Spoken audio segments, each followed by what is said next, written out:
Hello, welcome back to my YouTube channel. This is BEATRICE OTIE. If you're a new subscriber, please go ahead and subscribe. If you're already a subscriber on this channel, thank you and welcome back.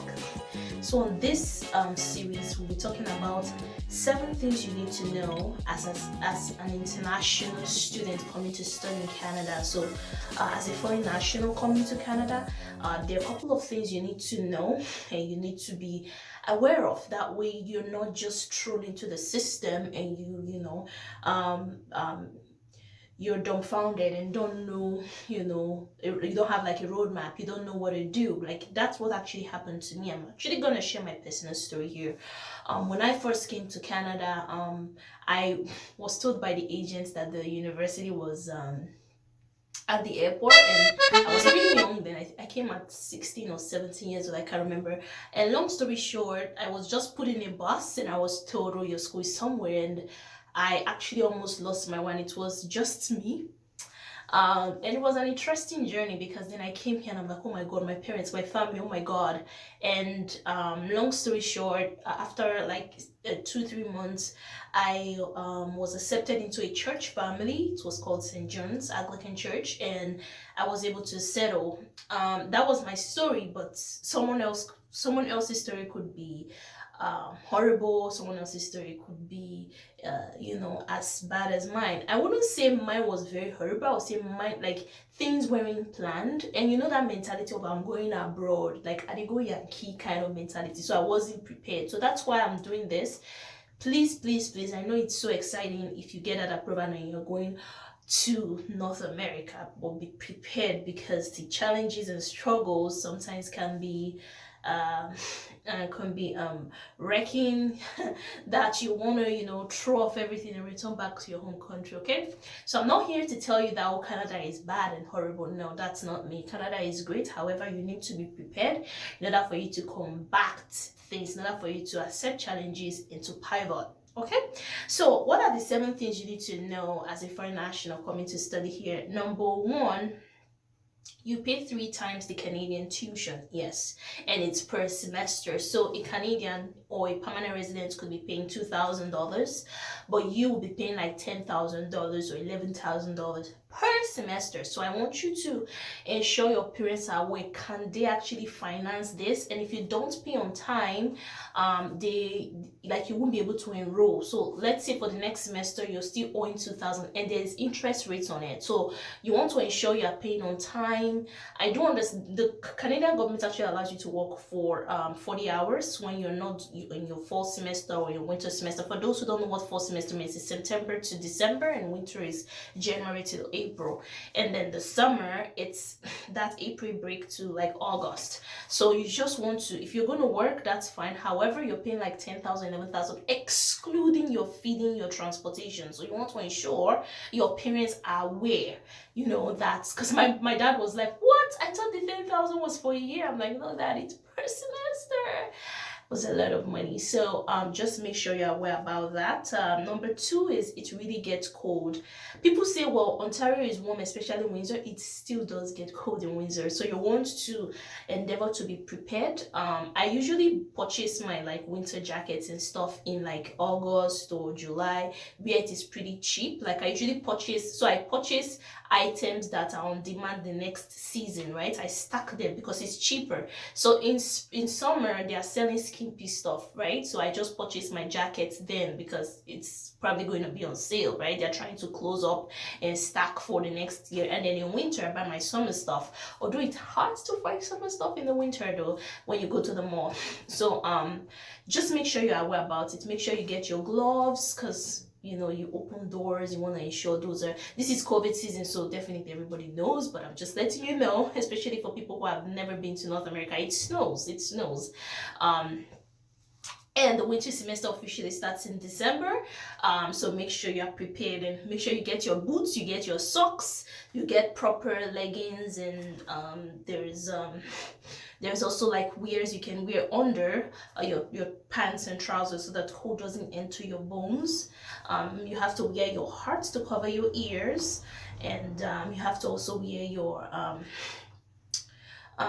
what do they call it? Because some people call it turban or whatever. Just make sure you roll up when you have your jackets on, so you're not getting cold air into your throats, and that can eventually affect your nostrils. Because there was a time I had a lot of bronchitis or whatever it's called. The doctor was like, hey, there's a lot of cold in your lungs, and it's because I wasn't wearing proper, I wasn't dressing properly for the winter. So you want to make sure you're dressing properly so you don't get the cold, and you don't want to get the cold with COVID, you know. So just make sure if you're planning on coming to study in Canada. Number 3 is rent and lease, especially for people like me who have like big family. I live with my like 8 or 9 of us, so I'm used to them. So you'll be living with people. So if you are the type, you are the only child, you won't really like it. You live with people from one nationality, and you share like an apartment, or you share like a house, and sometimes it could get frustrating because everybody has different biases and everybody have different beliefs. You might have someone who plays loud music all night, or as a first year student though, but when you get to your 3rd and 4th year, things begin to change. You can rent an apartment if you're coming as a group. I always advise come as a group, you don't come alone like I did. Although my parents joined me at some point. It's very expensive, but just make sure you plan accordingly. That way you're keeping, you're keeping yourself like busy, you're keeping yourself aware. And I also wanted to mention, when renting with like a property, because you can't buy a property when you come as an international student, it's going to be extremely expensive. So you pay first and last month's rent. I think I mentioned this on a different video. So you pay that upfront. So let's say your rent is $600, you're paying $1,200. You want to budget for that accordingly. I will put like a list of things you need to do. That way you are mentally prepared as an international student. You don't just want to come here and say, well, I'm going to Yankee. You want to be ready.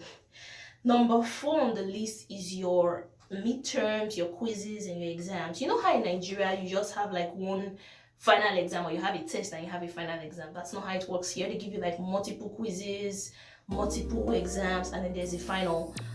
So you want to make sure you are reading I read every day. I don't know how yours work, everybody is different, but just make sure you're keeping in touch. I usually advise network. Some of these people here actually want to talk to you. You know, when I first came, I was like, oh my god, they have a different color than I am.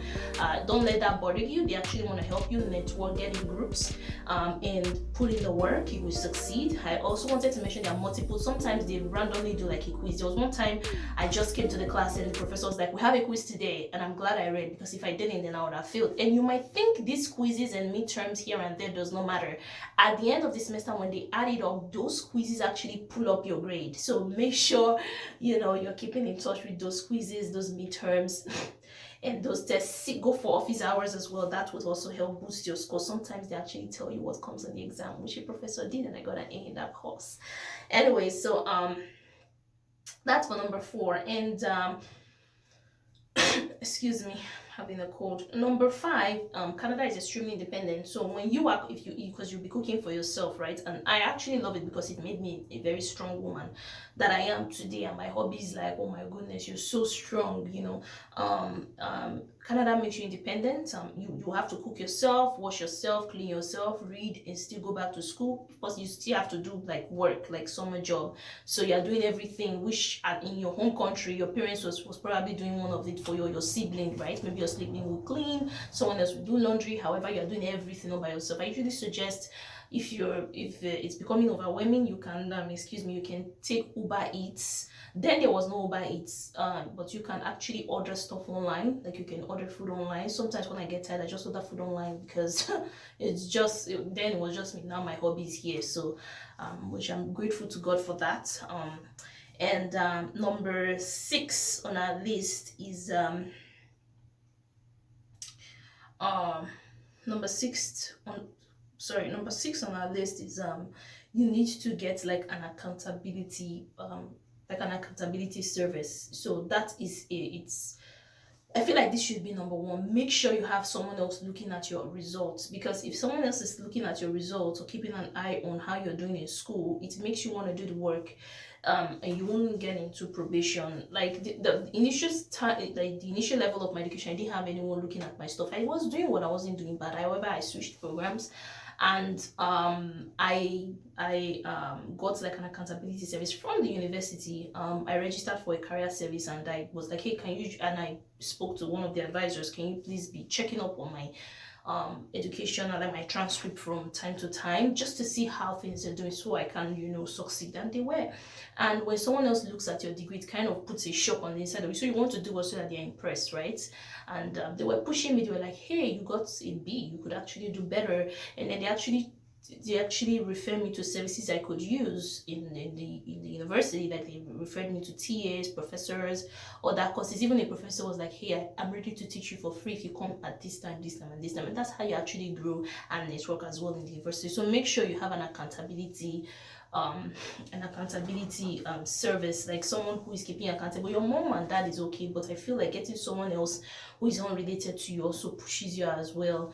And that would also bring me to getting involved in the university, because you also develop skill. I actually got hired in the university. I became like a brand ambassador in university. So make sure you have accountability. Like the resources after it is like, it's enormous.